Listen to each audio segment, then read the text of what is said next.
Hello friend, welcome to my channel GD science classes में आप सभी का स्वागत है।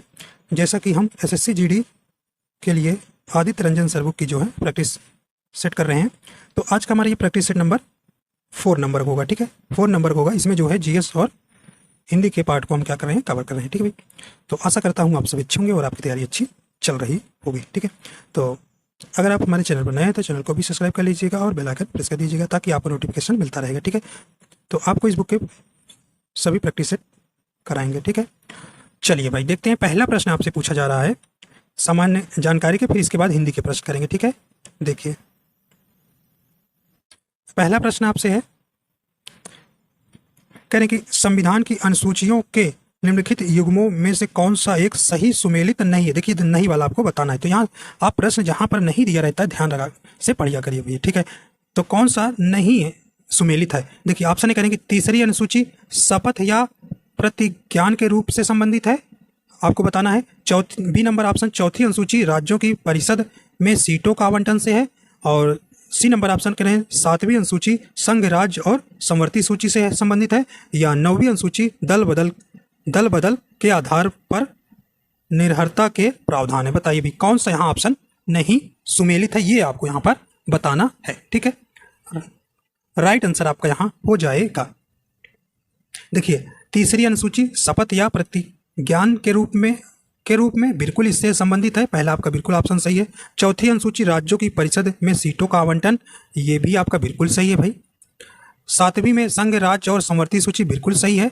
देखिए नौवीं अनुसूची में कह रहे हैं कि दल बदल, भाई दल बदल किस अनुसूची में, आपको कल ही बताया था शायद। दल बदल किस में है, ये दल बदल 10वीं अनुसूची में है, 10वीं अनुसूची में है, ना कि 9वीं। तो भाई 9वीं अनुसूची में क्या है, संपत्ति के अधिकार का अधिग्रहण है, तो 9वीं में। तो यहाँ पे आपका ऑप्शन डी नहीं सुमेलित है। ठीक है, दल बदल या किस, ये भी आपसे बहुत पूछा जाता है कि या जो है किस संविधान संशोधन द्वारा दल बदल अनुसूची जोड़ी गई। तो ये आपको याद रखना है भाई, ये आपको रखना है कि 92 संविधान संशोधन 1985 में। देखिए एनटीपीसी का प्रश्न है, ये पूछा गया था और परीक्षाओं में पूछा जाता है।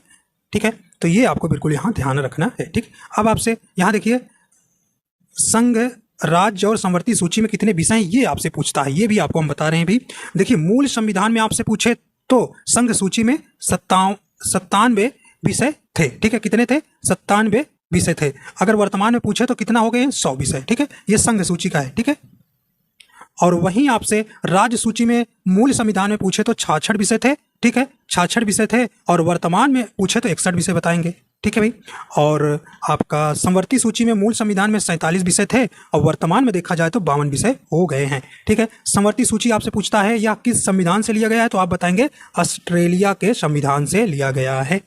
इतना आपको यहाँ पे ध्यान रखना है। ठीक है, ये आपको बिल्कुल यहाँ ध्यान रखना है। ठीक है, तो हमने आपसे बताया था पिछले वीडियो में और वीडियो में बताया था कि सूचियों से संबंधित आप 12 सूची है, 12 में क्या क्या है आप जरूर रखिए। 8वीं अनुसूची में क्या है, भाषा से संबंधित है। ठीक है, और 5वीं अनुसूची में क्या है, अनुसूचित क्षेत्रों में अनुसूचित जनजातियों के प्रशासन पर नियंत्रण के बारे में। लेटेस्ट प्रश्न यूपी पुलिस में अभी पूछा गया था। ठीक है, अनुसूची 5। ठीक है, 6वीं में आप जानते हैं असम, मेघालय, त्रिपुरा, मिजोरम जनजाति क्षेत्रों के प्रशासन के बारे में। ठीक है, तो आप अनुसूची जरूर याद कर लीजिएगा, मैं कह रहा हूँ। ठीक है, अनुसूची ऐसे कुछ टॉपिक आपको जो आएंगे वो जरूर तैयार करना है, वो एग्जाम में पूछे जाते हैं, आपको हम बताएंगे। जैसे गवर्नर जनरल हो गए, ये आपको पूरा अच्छे से तैयार करना है क्योंकि ये प्रश्न आपके परीक्षा में पूछे जाते हैं।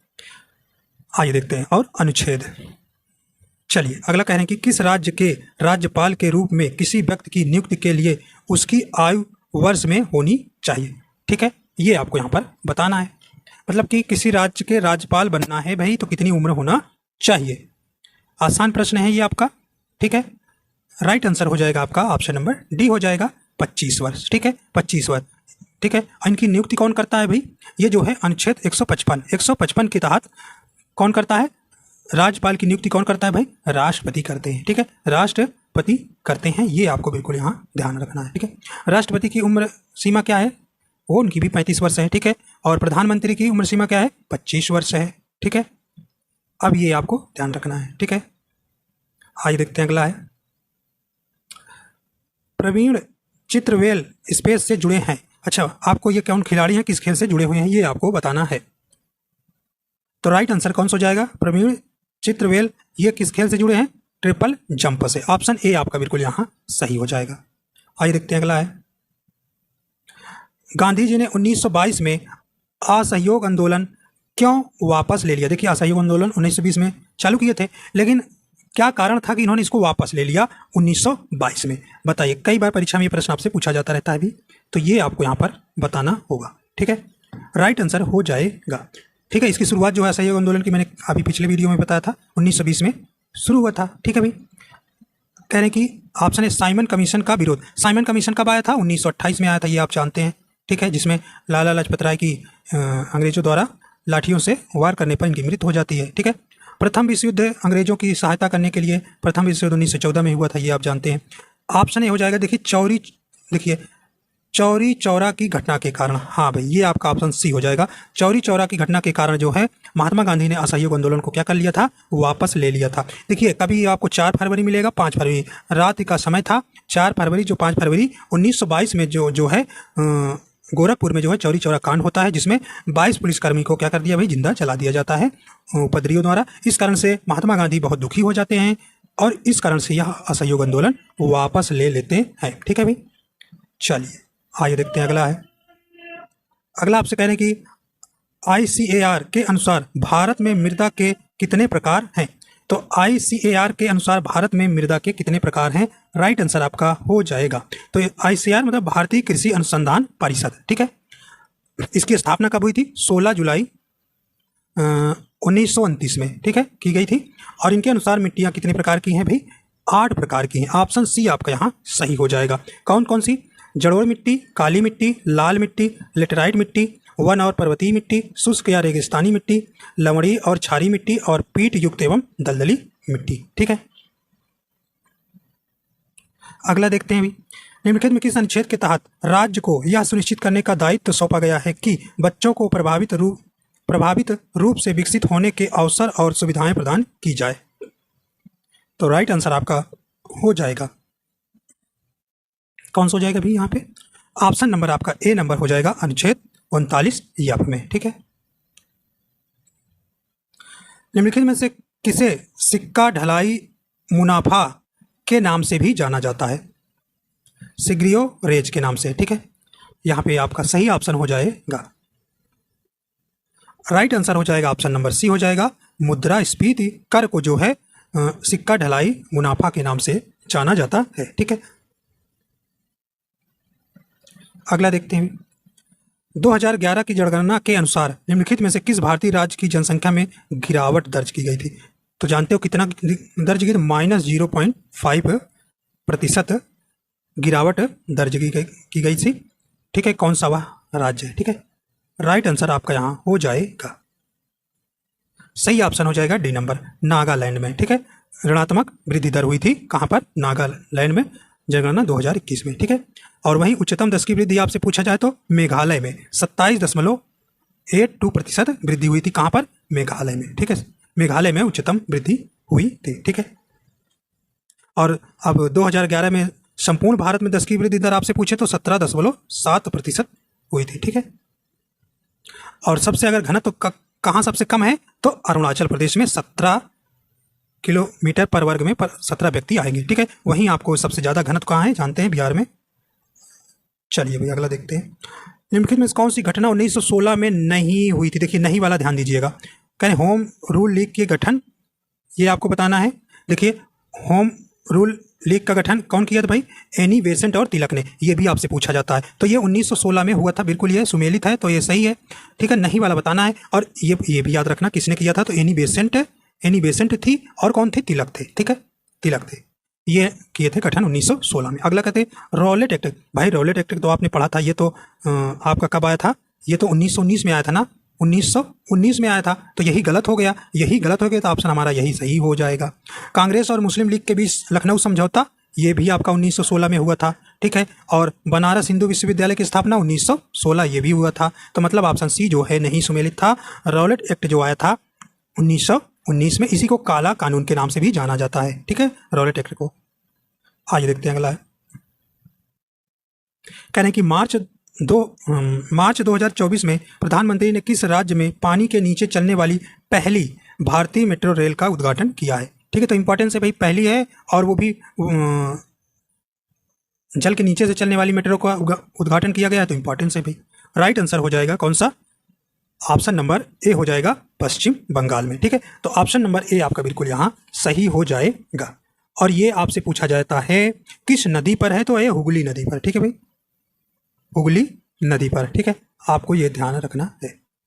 अगर आपसे सबसे पहले मेट्रो कोलकाता में ही चली थी, जो 1984 में चलाई गई थी। ठीक है, राजधानी दिल्ली में मेट्रो कब शुरू की गई थी? 2002 में। ठीक है, चलिए आइए देखते हैं अगला है। अगला आपसे पूछ रहे हैं कि केंद्रीय मंत्रिमंडल ने स्पेस को ड्रोन प्रदान करने के लिए वर्ष 2024-25 से 2025-26 की अवधि के लिए 1261 करोड़ रुपए के परिव्यय के साथ केंद्रीय क्षेत्र की योजना को मंजूरी दी है, तो वह कौन सा केंद्रीय मंत्रिमंडल है? राइट आंसर आपका हो जाएगा, आपका यहाँ पे ऑप्शन नंबर ए हो जाएगा, महिला एवं स्वयं सहायक समूह ने। ठीक है,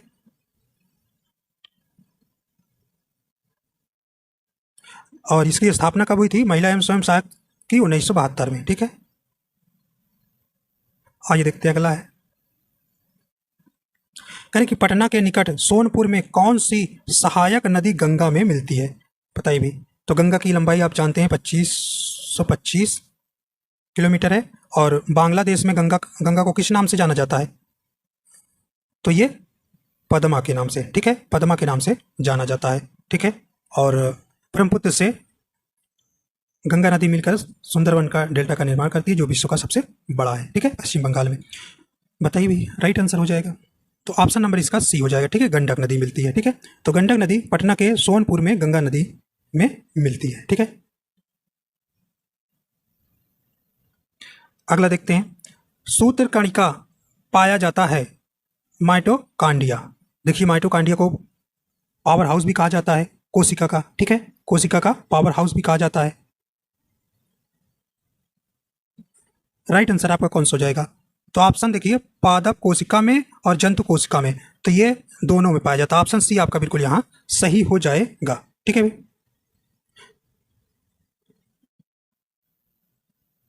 अगला देखते हैं। कह रहे कि प्रधानमंत्री श्री नरेंद्र मोदी ने महाराष्ट्र के निम्नलिखित में से किस जिले में राजकोट किले में छत्रपति शिवाजी महाराज की एक भव्य प्रतिमा का अनावरण किया है? कहां पर किया गया है भाई? राइट आंसर हो जाएगा सिंधु दुर्ग में। ऑप्शन ए आपका बिल्कुल यहां सही हो जाएगा। ठीक है,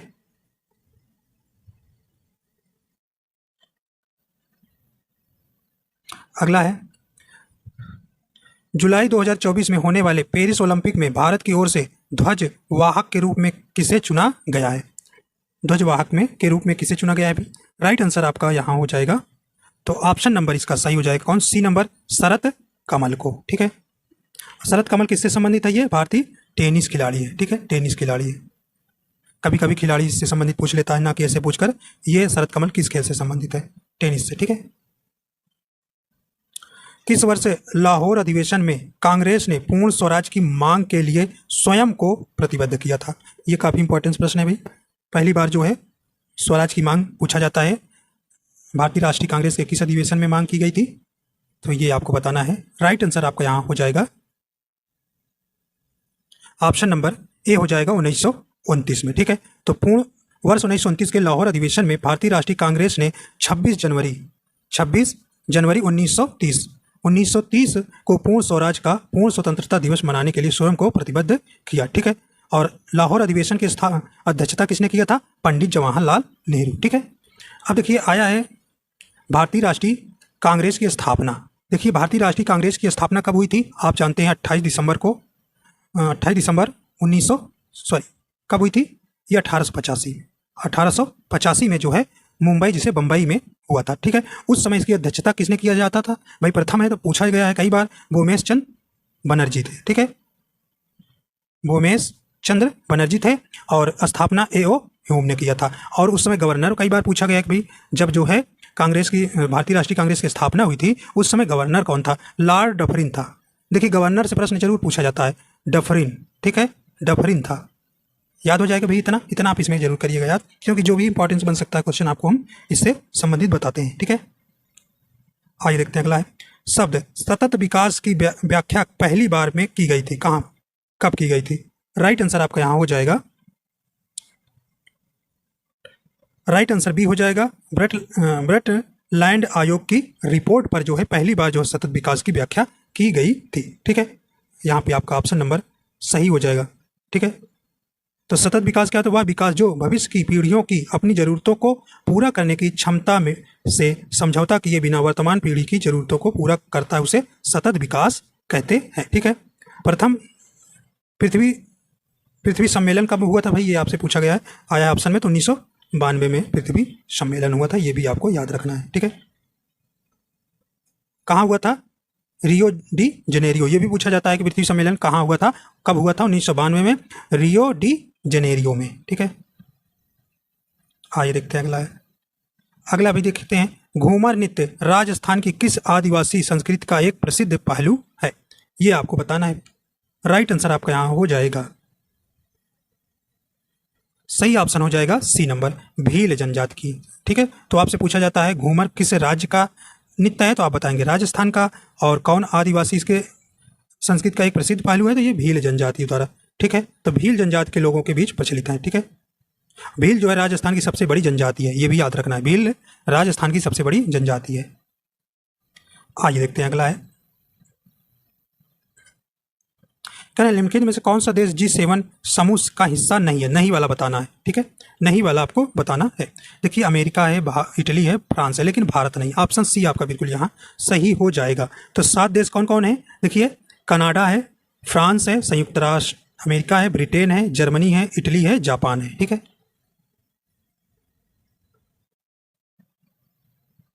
अगला देखते हैं। निम्नलिखित में कौन सा एकमात्र अधातु है जो कमरे के तापमान पर तरल होती है? बहुत इंपॉर्टेंट प्रश्न है, राइट आंसर हो जाएगा। तो देखिए, अधातु पूछा है, अगर धातु पूछ ले तो बताओगे पारा मरकरी। ठीक है भाई, धातु, अगर धातु पूछे कमरे के ताप पर कौन सी है, तो आप पारा बताएंगे। हमने लिख लिया, लग रहा है भाई गलत, यहाँ पे पारा होगा ना। ठीक है, पारा रहेगा। ठीक है, बोल रहे हैं लिख अलग रहे हैं। ठीक है, पारा तो धातु हो गई भाई कमरे के ताप पर। अधातु आपको ब्रोमीन होती है। ठीक है, धातु अधातु में, धातु और अधातु में अंतर जरूर ध्यान रखिएगा। अधातु पूछे तो ब्रोमीन लगा के आइएगा, धातु पूछे तो पारा। ठीक है, अब देखिए आपका क्या शुरू होगा भाई? हिंदी का पार्ट। ठीक है, हिंदी का पार्ट आपका शुरू हो जाएगा। अब हिंदी करेंगे। ठीक है, हिंदी आपको करना है। चलिए भी आइए देखते हैं। पहला प्रश्न आपसे पूछा जा रहा है, निम्नलिखित मुहावरे लोकोक्ति का अर्थ बताइए। कह रहे कि थाली का बैगन, थाली का बैगन का मुहावरे लोकोक्ति का अर्थ सही कौन सा हो जाएगा? कह रहे कि गेल होना, नुकीला होना, अधिक चिकना होना, या सिद्धांतहीन व्यक्ति। राइट आंसर हो जाएगा डी नंबर, थाली का बैगन मतलब सिद्धांतहीन व्यक्ति। ठीक है, आइए देखते हैं। जैसा कि आपको ये प्रश्न, एक वाक्य दिया जाएगा, इसमें आपको त्रुटि पहचानना रहता है, तो वाक्य पढ़ते हैं भाई। इसी वाक्य, देखिए इसी वाक्य से ऑप्शन बनाया गया जाता है। ठीक है, कबीर के वैचारिक दर्शन पर 2 बार हो गया है, पर बात करने से पूर्व इस प्रश्न पर विचार कर लेना जरूरी है कि व्यक्ति काल के अग्रगण्य, देखिए ये सही लिखा है, ध्यान दीजिएगा, कवि होने के बावजूद कबीर भक्त कभी नहीं संत हैं। ठीक है, तो अब देखिए इसी के ऑप्शन आपको 4 दिए गए हैं, इसी से पहचानना है कि इसमें गलती है। भाई कबीर के वैचारिक दर्शन पर बिल्कुल आपका सही है। बात करने से पूर्व इस प्रश्न पर विचार कर लेना बिल्कुल सही है। जरूरी है कि व्यक्ति काल के, देखिए यहाँ पे गलती हो गई, मैंने कहा था अग्रगण्य, आपका बिल्कुल यहाँ पे गलत लिखा हुआ है। तो कैसे अग्रगण्य होगा? ये वाला सही रहेगा। ठीक है, वहां पे अशुद्ध है तो वर्तनी संधि अशुद्ध हो जाएगा, सी नंबर। अब अग्रगण्य का मतलब क्या होता है? श्रेष्ठ, श्रेष्ठ या प्रमुख। ठीक है, श्रेष्ठ या प्रमुख विशेषण है। ठीक है, तो यहां सी सही हो जाएगा। चलिए भाई आइए देखते हैं। यहां पे आपको रिक्त स्थान भरना है। ठीक है, यहां पर आपको कह रहे हैं कि रिक्त स्थान भरने के लिए उपयुक्त शब्द का चयन करें। ठीक है, आइए और ऊपर करते हैं तो ऑप्शन भी दिखेगा। कह रहे हैं कि भारत छोड़ो आंदोलन द्वितीय विश्व युद्ध के साथ 8 अगस्त 1942 को प्रारंभ किया गया था। यह एक आंदोलन था जिसका स्पेस भारत से ब्रिटिश साम्राज्य को समाप्त करना था। यह आंदोलन महात्मा गांधी द्वारा अखिल भारतीय कांग्रेस समिति के मुंबई अधिवेशन में शुरू किया गया था। यहाँ खाली स्थान पे आप क्या भरेंगे? महत्व या स्वरूप या लक्ष्य या कमजोरी, बताइए भी। राइट आंसर आप हो जाएगा तो यहाँ क्या भरेंगे, लक्ष्य। ऑप्शन सी सही हो जाएगा। यहाँ पे आप क्या भर देंगे, लक्ष्य। ठीक है, ठीक है। तो यहाँ पे भारत छोड़ो आंदोलन द्वितीय विश्व युद्ध के समय 8 अगस्त 1942 को आरंभ किया गया था। यह एक आंदोलन था जिसका लक्ष्य भारत में से ब्रिटिश साम्राज्य को समाप्त करना था। ठीक है, आइए देखते हैं अगला आपसे पूछा जा रहा है, कह रहे कि गलत वर्तनी वाले शब्द का चयन करें। करें भाई, देखिए अनुशासन आपका सही है, अनुशासन आपका सही है, अवकाश सही है, अभीष्ट सही है, लेकिन अवनति गलत है। अवनति गलत शब्द है, तो ये अवनति होता है, अवनति। ठीक है, यहाँ पे अवनति गलत है ना, तो ऑप्शन बी ही सही हो जाएगा। अगला देखते हैं, दिए गए शब्द का विलोम शब्द चुने। पारितोष का विलोम बताइए। पारितोष का विलोम, तो पारितोष का विलोम क्या होता है, दंड। ऑप्शन ए आपका यहाँ सही हो जाएगा। ठीक है, आस्तिक का विलोम जानते हैं भाई, नास्तिक होता है। कठिन का सरल होता है। ठीक है, और कठोर का जानते हैं कोमल होता है। ठीक है, कोमल होता है। चलिए आगे देखते हैं, निम्नलिखित में से सही संधि विच्छेद का चयन करें। बताइए, सही संधि विच्छेद का आपको चयन करना है। सही ऑप्शन हो जाएगा, देखिए कह रहे कि नारी प्लस ईश्वर, नारीश्वर। तो यहाँ देखिए गलत है, यहाँ पे बड़ी ई का मात्रा होना चाहिए, इसलिए गलत हो गया भाई। नारी प्लस ईश्वर होगा नारीश्वर। ठीक है, और देखिए भानु प्लस उदय, भानु प्लस उदय। तो देखिए भानु नहीं होता, भानु होता है, भानु होगा, भानु प्लस उदय होगा। ठीक है, तो ये भी गलत हो गया, तो ये भी गलत, ये भी गलत। हमको क्या करना है, सही वाला। देखिए वधु प्लस उत्सव, भाई वधु प्लस उत्सव नहीं होता, बड़ा उकमांत्रा होगा, वधु होगा, वधु प्लस उत्सव। ठीक है, तो यहाँ छोटा उकमांत्रा लगा, गलत हो गया। यहाँ भी जिसमें इसमें बड़ा छोटा उक लगना चाहिए, बी वाले में भानु में, और वधु में बड़ा उकमांत्रा। देखो सिंधु प्लस ऊर्मी, सिंधूर में। आपका डी आपका बिल्कुल ऑप्शन यहाँ सही हो जाएगा। ठीक है, डी वाला आपका सही है। ठीक है, तो आपको आ गया भाई, तो कहाँ कहाँ क्या गलती है। ठीक है, आइए देखते हैं, कह रहे हैं कि दिए गए वाक्य में रेखांकित खंड को प्रतिस्थापित करने के लिए उपयुक्त विकल्प का चयन करिए। कह रहे हैं कि अप्रत्याशित, उच्चतम न्यायालय ने शुक्रवार को अप्रत्याशित कार्रवाई करते हुए न्यायपालिका को बदनाम करने वाली भाषा का इस्तेमाल करने के मामले में अवमानना नोटिस जारी किया है। तो यहाँ पे अप्रत्याशित का अर्थ आपको बताना है। ठीक है, अप्रत्याशित का अर्थ बताना है। तो देखिए अप्रत्याशित मतलब जिसकी आशा ना की गई हो, उसके लिए वाक्यांश के लिए एक शब्द होगा अप्रत्याशित। ठीक है, तो राइट आंसर आपका यहाँ कौन सा हो जाएगा, देखिए ऑप्शन यहाँ सी नंबर यहाँ पे सही हो जाएगा, जिसकी आशा ना की गई हो। ठीक है, अब देखिए ये अनुच्छेद है आपका 68 से 72। ठीक है भाई, 68 से 72 अनुच्छेद। करें निम्नलिखित अनुच्छेद का ध्यान से अध्ययन कीजिए और रिक्त स्थानों की पूर्ति कीजिए। कई अंतर्राष्ट्रीय शोधकर्ताओं ने गेहूं की अनोखी किस्मों को जंगली स्पेस के गुणसूत्र की खोज कर उसमें बदल दिया है। घास की ये जड़ें नाइट्रोजन को स्पेस तरीके से सोख लेती है, जिसे नाइट्रीकरण या नाइट्रिफिकेशन कहते हैं। यह तरीका, देखिए यह तरीका गेहूं की, यहाँ पे भरना है, में होने वाली भारी उर्वरक के उपयोग को कम करने में मदद कर सकता है। साथ ही फसल द्वारा के रिसाव को, पानी के स्रोत और वायु में इसके उत्सर्जन को कम करने का एक बहुत अच्छा तरीका है। ठीक है, आप इसको पढ़ दे रहे हैं, आप करिएगा। यह उत्पादकता और आपको यहाँ भरना है कि गुणवत्ता को बनाए रखने व बढ़ाने में अहम भूमिका निभा सकता है।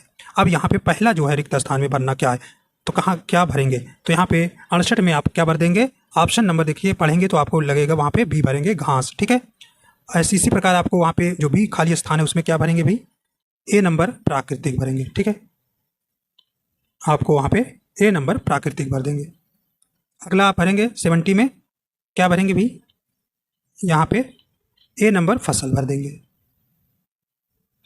गद्यांश के रिक्त स्थान यहाँ पे भरना है आपको 71 में क्या भरेंगे, डी नंबर नाइट्रोजन। ठीक है, ये गद्यांश के हैं 72 प्रश्न तक। यहाँ ई में आप क्या भर देंगे, उपयुक्त सभी। ठीक है, अब यहाँ से ग्रामर है आपका। कह रहे निम्नलिखित में से कौन सा शब्द अति उपसर्ग से नहीं बना है, नहीं बना है ये आपको बताना है। देखिए अत्यधिक में अति उपसर्ग है, अतिवृष्टि में है, अत्याचार में है, लेकिन अधिष्ठता में अधि उपसर्ग है। ऑप्शन बी हो जाएगा, इसमें अधि उपसर्ग है। उपसर्ग आप जानते हैं मूल शब्द के पहले लगता है, तो अधिष्ठता में अधि उपसर्ग है। नहीं,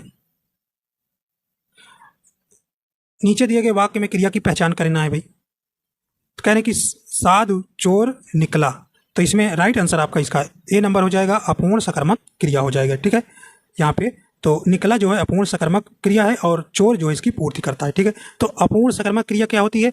जिस क्रिया के पूर्ण अर्थ का बोध कराने के लिए कर्ता के अतिरिक्त अन्य संज्ञा या विशेषण की आवश्यकता पड़ती है, उसे अपूर्ण सकर्मक क्रिया कहते हैं। अगला देखते हैं, कहने के दिए गए शब्द का विलोम शब्द चुने। आलोक, आलोक का विलोम क्या हो जाएगा? तो आलोक का मतलब क्या हो जाएगा? प्रकाश, और तिमिर माने अंधेरा। ऑप्शन आपका डी यहाँ सही हो जाएगा। देखिए, प्रकाश का विलोम अंधकार होता है, आलस्य का विलोम स्फूर्ति होता है, और कृतज्ञ का कृतघ्न होता है, कृतघ्न। ठीक है, तो ये आपको ध्यान रखना है।